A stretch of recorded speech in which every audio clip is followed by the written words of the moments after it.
Hello everyone and welcome to the next episode of Outside of Life, where it's all about how you can turn your creative passion into a profession. My name is Eva and my guest today is super talented illustrator and designer, originally from Poland, now living and working in London, UK.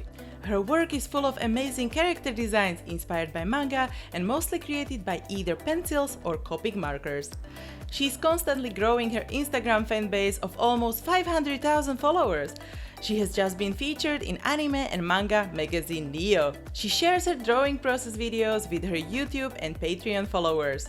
Her dream is working in Japan and she is learning Japanese every day. So please welcome Asia Ladowska and let's get to the interview.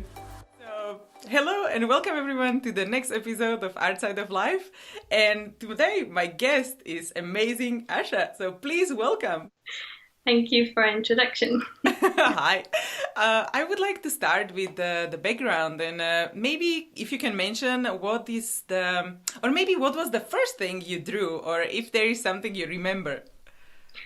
Oh, it's very difficult to remember. You know, my art journey started really early because just around the time when I was born, my cousin, who's 13 years older than me, got to art school. So when she was spending time with me, she was teaching me everything she learned at school, from drawing, from painting. I really admired her paintings, by the way. So maybe that's probably what got me into art, because I admired her so much.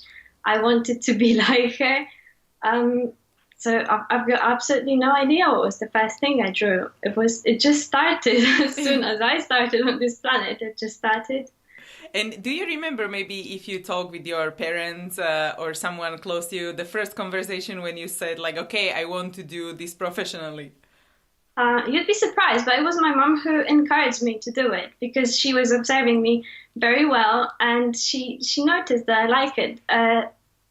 It wasn't that she decided that, oh, let's send you to art school. She would show me everything else. I had piano lessons. I studied English outside of school. She gave me all the opportunities to discover different things, and then she just watched what I liked the most, and it was art. And she encouraged me as well to go to art school, just like my cousin did. Oh, that's super nice. Yeah, I don't regret any of that, to be honest. I loved the time. Yeah. And so which were maybe the biggest decisions you had to do in order to follow your passions? Yeah, because the decisions until I got to art school were mostly influenced by everything around me, my parents and everybody who encouraged me. The first biggest decision that I made on my own was to go to university. I applied to different ones. I applied to some universities in Poland and I applied to university in the UK. And it was a really tough decision because I got wherever I wanted. I got to one of the best art universities in Poland. It was in Poznań. Mm-hmm. And I got there, and it was a very tough decision to go abroad or to study art in Poland. And one of these prestigious universities that everybody in art school was saying, hey, you gotta go there. It's the best. Everybody wants to go there. And exams were actually 2 or 3 days, so it wasn't just that I got there. There were exams that I had to pass. So this was one of the very difficult decisions. But I decided to go to UK, and it wasn't such a prestigious university. But I decided to study design and illustrations in the UK. That was the first decision. There were more decisions. Yeah. And do you have maybe someone else as well who inspired you, or like a mentor you can mention, because you mentioned family, and is there someone else you kind of the advice is kind of stuck to you? It was a little bit later, as I progressed in the university. It wasn't a real person that I talked to. I don't think there was anybody like that, but I discovered an artist in the internet that was posting art every day, and every day these drawings were better and better, and I didn't quite get how's that possible. And I researched him more. I was so inspired. I wanted to try it myself. He's getting better. Maybe I'll get better myself. Why not? And I started drawing every day as well. So it wasn't a mentor. I was mentoring myself and forcing into labor and hard work. But it was him who inspired me to do it every day. Oh, that's really nice. And so did you draw every day? Or did you draw? Yeah.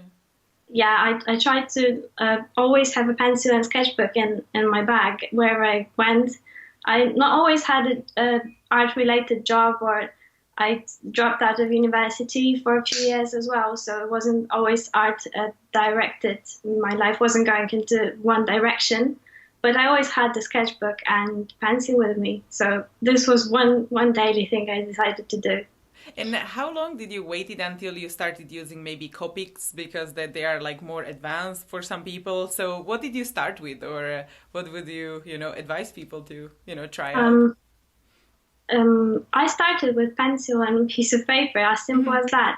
I didn't discover any other tools until later, until the internet, until asking other artists, "Hey, what's that? What's that you use? Your artwork looks amazing." And then I discovered Copics. I discovered watercolors. I heard more about digital art as well. So it basically starts with whatever you have, and I think you can get better by doing so. Yeah. And what was maybe the worst advice you ever received when you were like learning and progressing? The worst advice. I would never forget that, because that's one of my biggest regrets. The worst advice was not to draw manga. I always loved manga. It was always interesting for me.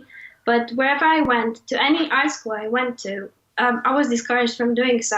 I heard, "Don't draw manga. It's bad for you. It's flat. It doesn't show any shading, any technique, anything. Don't draw that. It's bad for you." And unfortunately, I listened to them. It's amazing. It was discouraged both in art school and in college and at the university. Mhm. I regret that one a lot. So how did you overcome this? Uh, yeah, I wish when I was younger I was a bit wiser and I listened to myself. But as I grew older, I decided to do that. I decided to listen to myself, and that's how I did that. Yeah, so you kind of followed that passion what you had. Yeah, I always wanted to draw manga, and um, because I was discouraged so much, and I think there was this one day I had a bad day at the university. I had a bad day at work because I was doing both at the same time, and I decided to start my Instagram page dedicated only to manga drawings. And this is how it started. It started from just one manga drawing on Instagram page. Oh, that's so cool. So, Yeah, that was you see, it was such a small decision to make, to just start, to cut yourself from everything that you're doing so far, and just start it. A small decision, but such a big change, isn't it? yeah, because then you just follow it and then you keep posting and see Yeah, your you improvements. discover other people. You are encouraged by other people as well. If they like it, they show it to others, and then they give you some feedback. It's amazing how the community grows and helps each other. Yeah, definitely. And so, how would you maybe describe your brand, or what is something which always comes through your artwork? People have seen my art before, now that I mastered the technique of realistic painting, or realistic drawing, rather. And I really wanted to cut myself out of it, and I only want to be recognized at the moment as illustrator that draws manga style drawings, manga illustrations. Yeah, they're really beautiful. I love how you do eyes, Thank you. especially. Thank you. I love eyes myself. My favorite part of the drawing. Yeah, because you add always such a detail and they're always so like mesmerizing, so that's Yeah. perfect. They say that eyes are the mirror of soul. Oh yeah, that's true. And so what are you maybe inspired by? Do you have like specific movies or locations you like, or maybe something strange which inspires you? Inspiration is everywhere. Wherever you look, the light that lights different objects at different times of the day, the films that you watch, even anime that you watch, anything can be inspiring. Books that people read. And yeah, there is this one weird book that I got on on my trip to Japan in Akihabara in Mandarake. I What I can say about the book, it is weird. The anatomy in it is very good, but I don't think I should say anything else about the book. It is very inspiring, though. Okay, maybe we should put it in a show notes and people can check it out. Oh, the verb. No. Okay. So they're like, Akihabara is actually quite crazy. I visited as well, and Have I you? saw all of these toys and like people Yeah. running around. So it's a place to see, I think. Yeah. I spent 2 days there, and like, I could spend a lot more time, but I only had 2 days there. Amazing place. Yeah, yeah. So everyone who like this inspiration, they should visit like Tokyo for Yeah, sure. it is such an inspirational place, and it. I'm still when I close my eyes and I imagine that place. It's so full of color, so full of characters, everything you want for the inspiration. So many books there as well. I brought home the whole suitcase of books. Yeah. Yeah. Oh, that's so cool. Yeah, because I love how they did even like I don't know, like road cones or bus signs. Everything had this cute character. I was like, how is this possible? And even some Pokemon characters on the street on the side, like, oh wow, it's a Pokemon bus stop. Yeah, that's true. I loved one when I saw there was this dentist office and they had like these cute teeth, you know, on the floor, and you should follow this to the dentist office. And I'm like, wow. That's amazing. So a lot So of you see, inspiration there. inspiration is everywhere, and even on the floor as you walk. That's true. That's true. Maybe we should implement this more in Europe as well, or UK. You know, just like yeah, cute I would places. encourage that. Yeah, and so if you we talked about the mediums a bit as well, and so for the digital stuff, do you use Photoshop or like other softwares? I think I would use Photoshop all the time. However, my computer had such a massive problem with Photoshop and jagged lines, and I couldn't overcome it for ages. So I discovered other programs as well. There's this Manga Studio, there's Clip Paint Tool site, there's Clip Studio.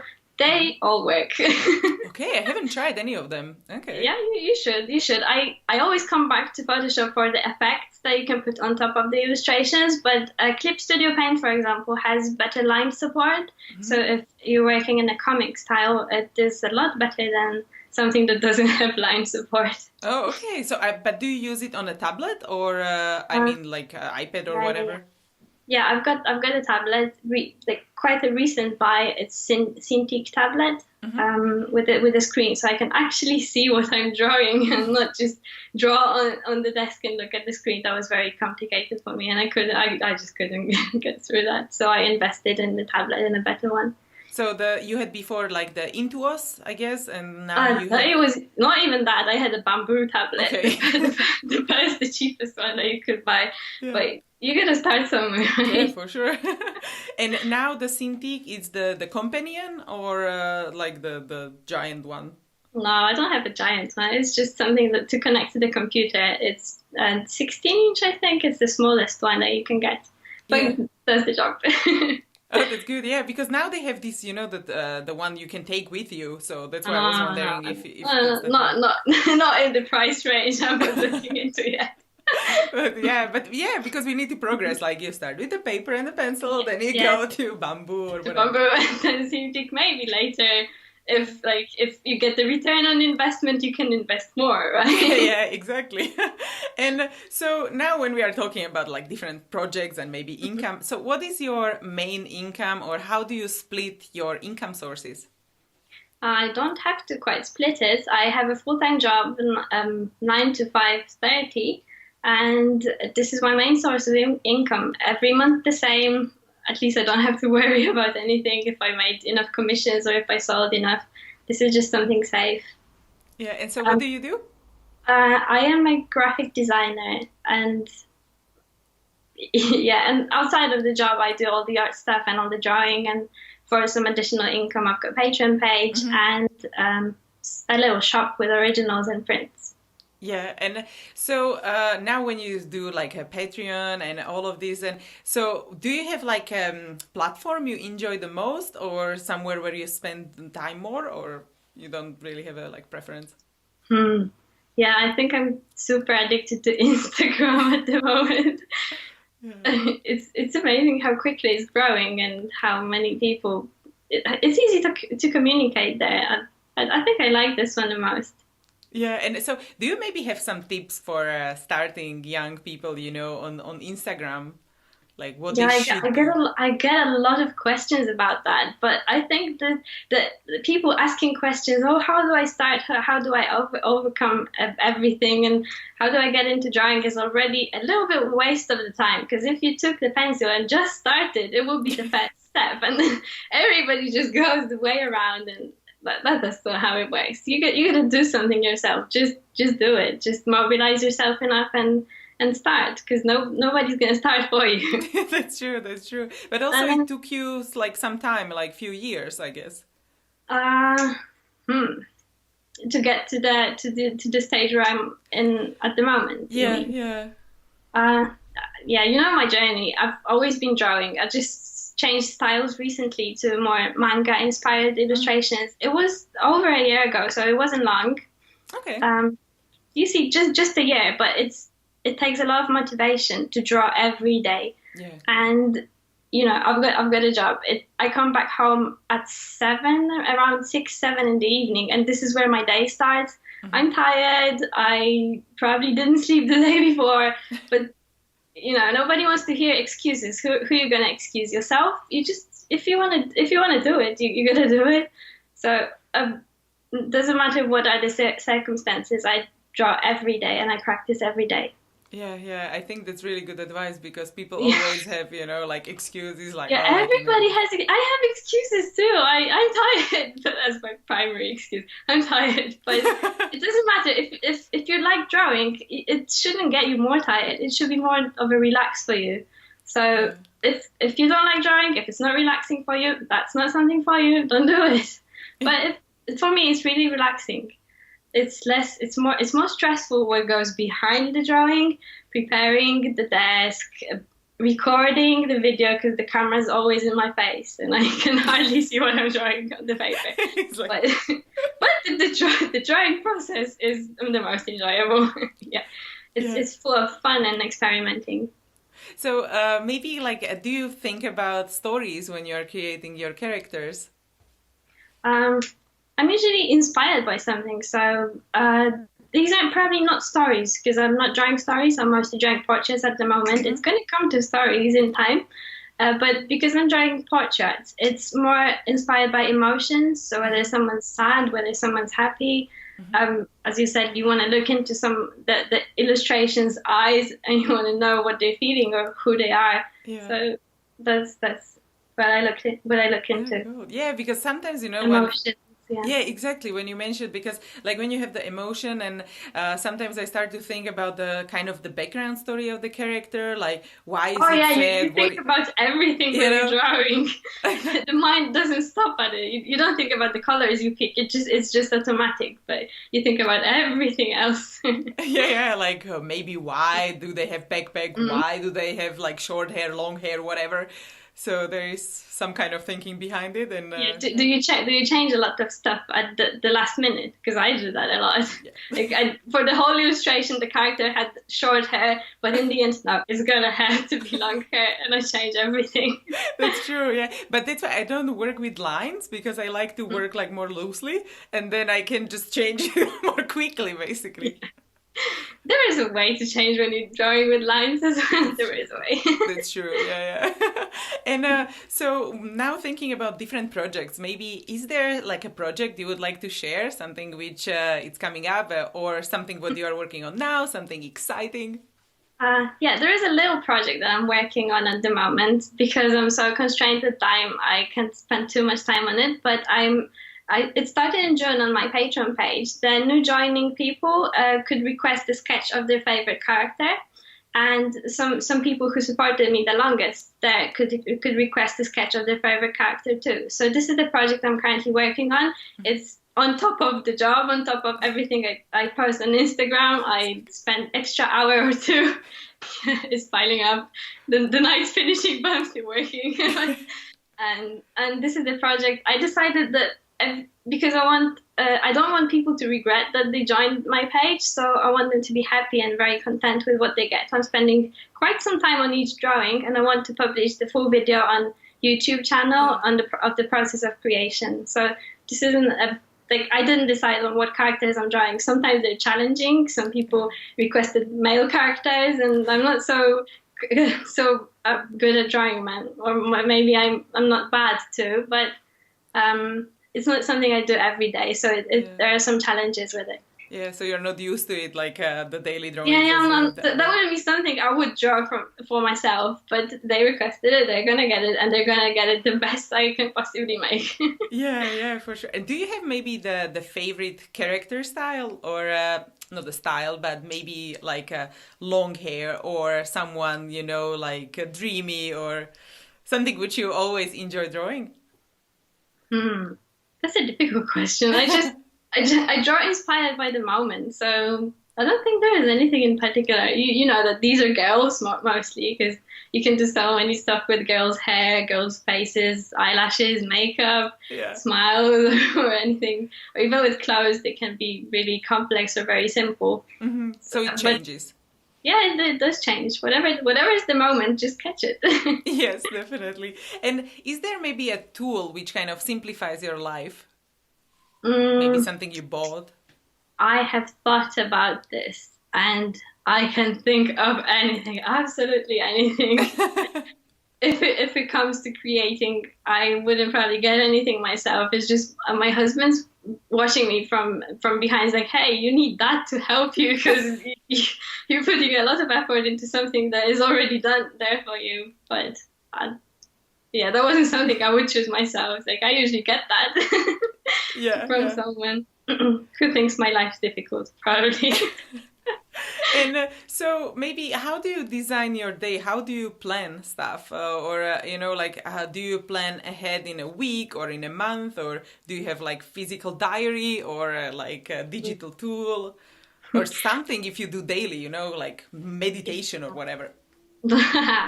I got this board that I removed everything confidential from it, but I've Good. got the to do yeah, I've got the to do list on it. Usually, it's depressing basically, and I can't design the day myself because I work and because I come back home really late. So my day usually starts at 7 or even 8 in the evening, and then I just sit and whatever I feel like doing from all the projects that I'm currently working on. I would take this one on, or a new one that wasn't planned.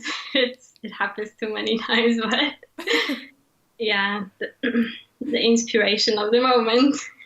And so when you are doing like a different projects, like outside of like a daily job, how do you decide what to take and how to say no to projects, or what is your kind of self-talk? hmm Um, hmm. The primary thing would be, is it fun to do? Because if I'm not gonna enjoy the working on it, it's not worth the money. It's my life, it's my time, it's my free time especially, and I really want to spend it either learning something new or doing something that I like. So this Yeah. is the primary criteria.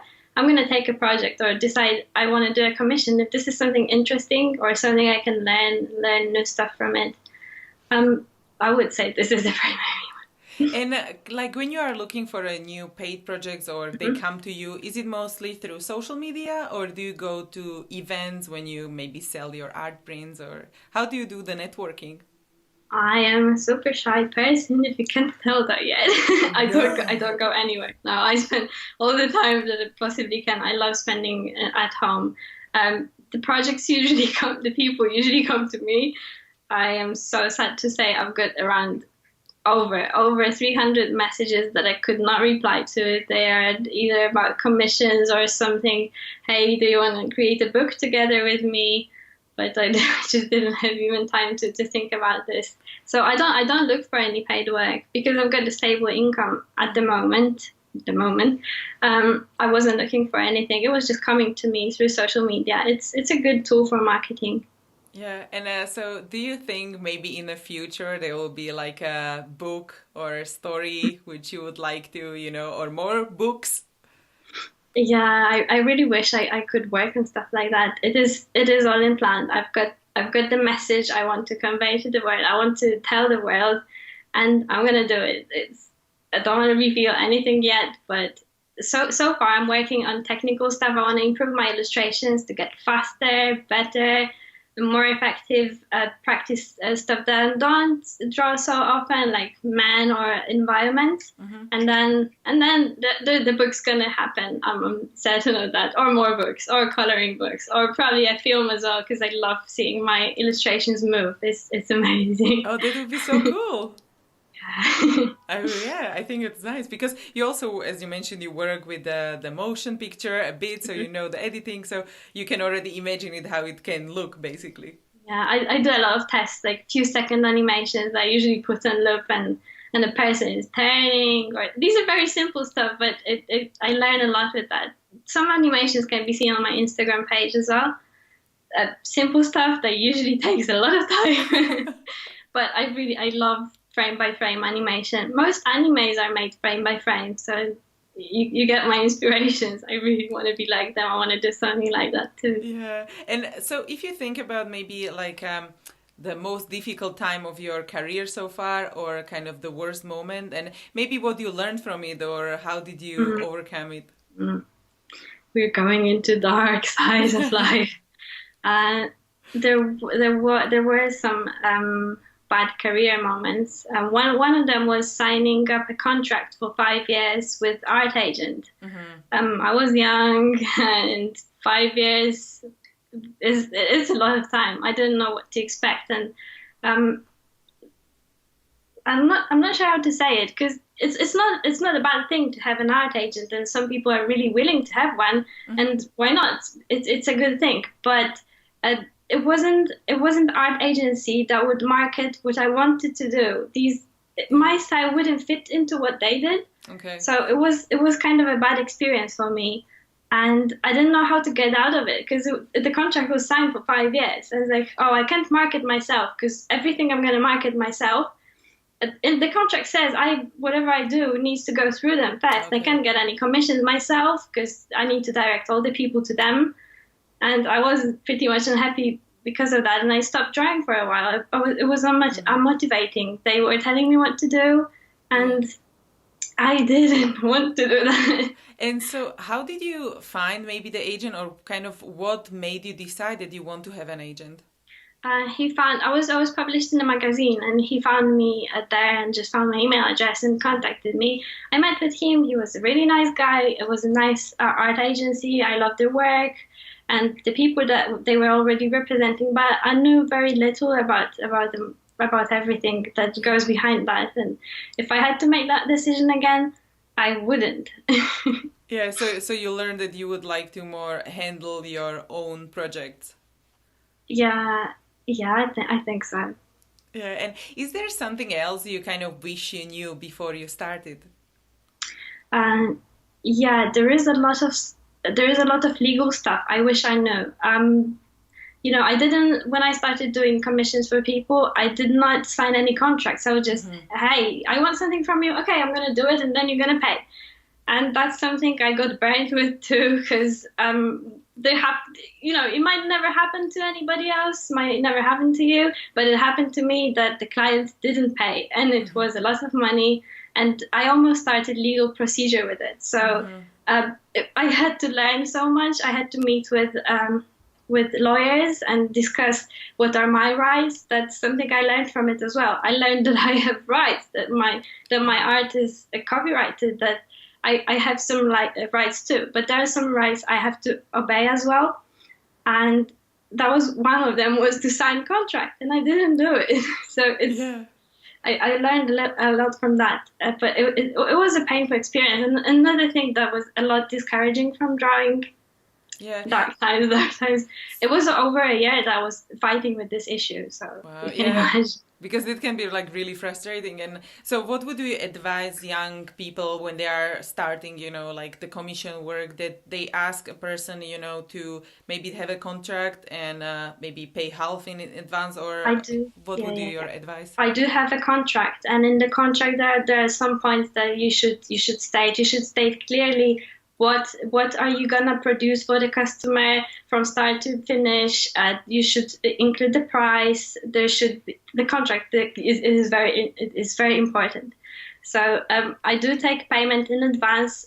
If it's small, if it's bigger, I'm okay to take half of it. And I also have a disclaimer That I do give refunds if people are not happy with my work, but it's only 50%. So that because I've already put work into it, I've used all my tools, materials, I've invested in the work. So it's 50% is gonna go to me regardless. But Yeah, and they contract, also contract, yeah, they contract. also know that what they can expect because they saw a lot Mhm. of your work already.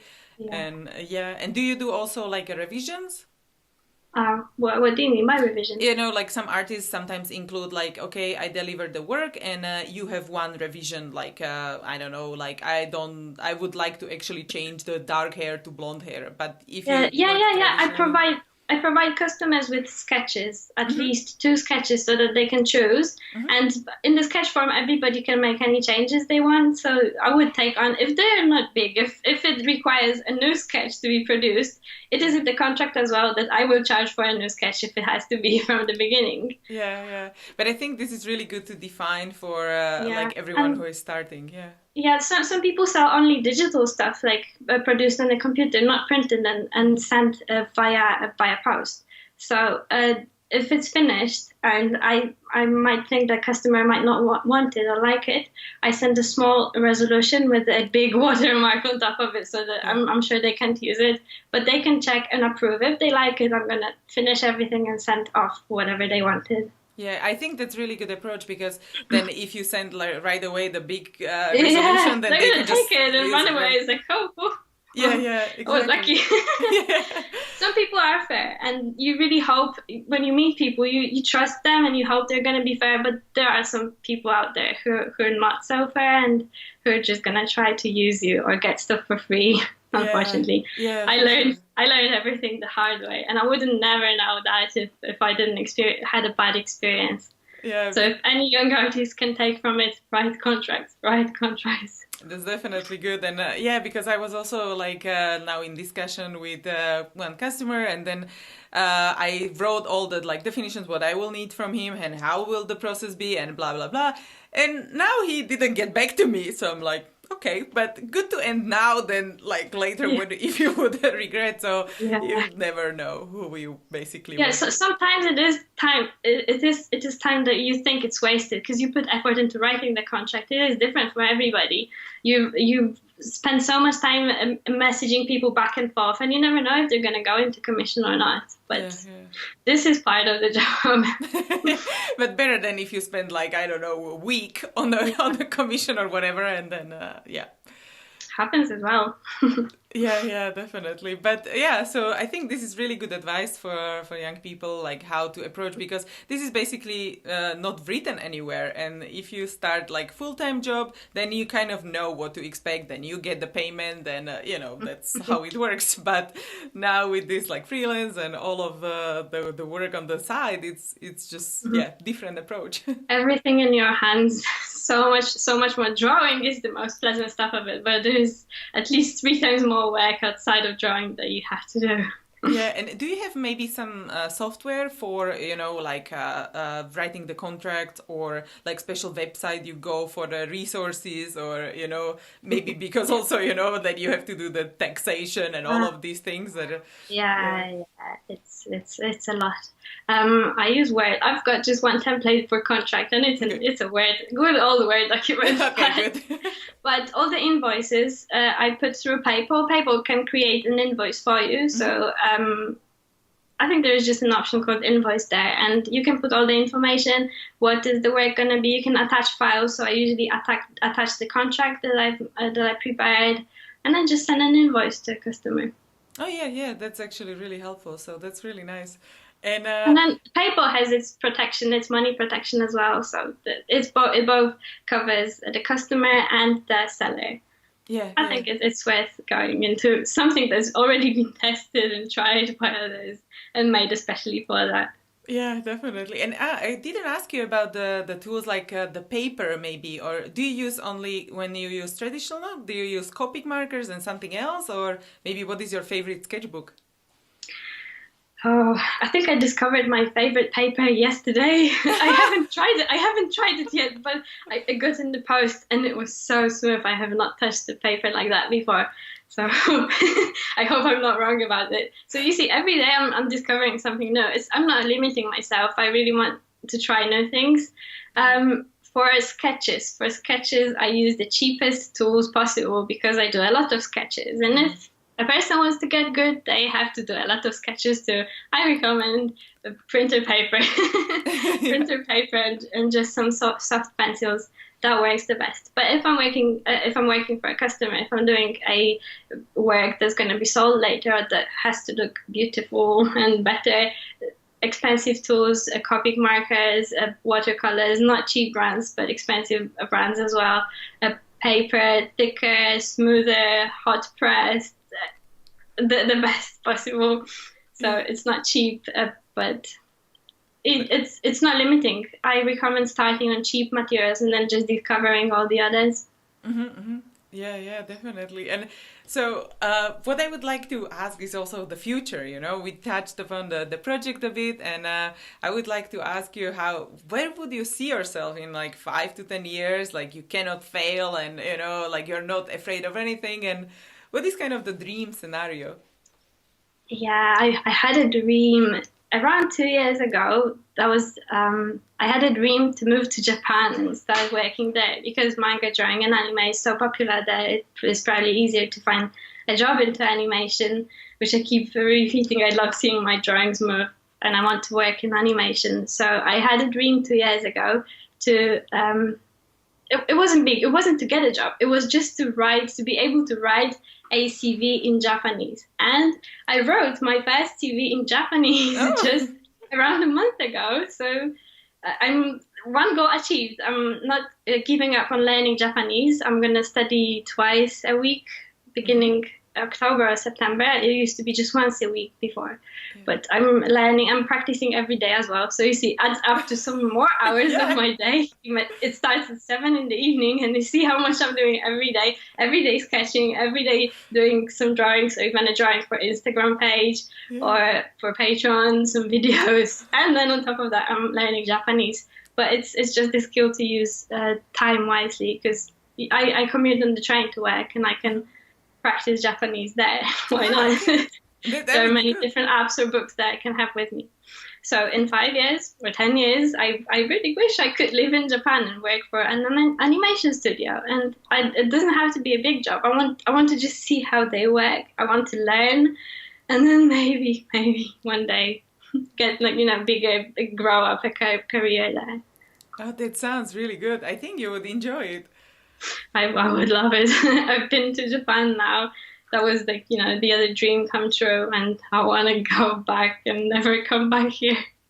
There was actually this guy we met in LA. Yeah, it was in Little Tokyo in LA, and he was actually working with Miyazaki, and he had the original drawings, and he brought what is it, The Castle in the Sky and Totoro. So he actually had the drawings there with him, and he was just showing it, and I'm like, wow, this is like really interesting.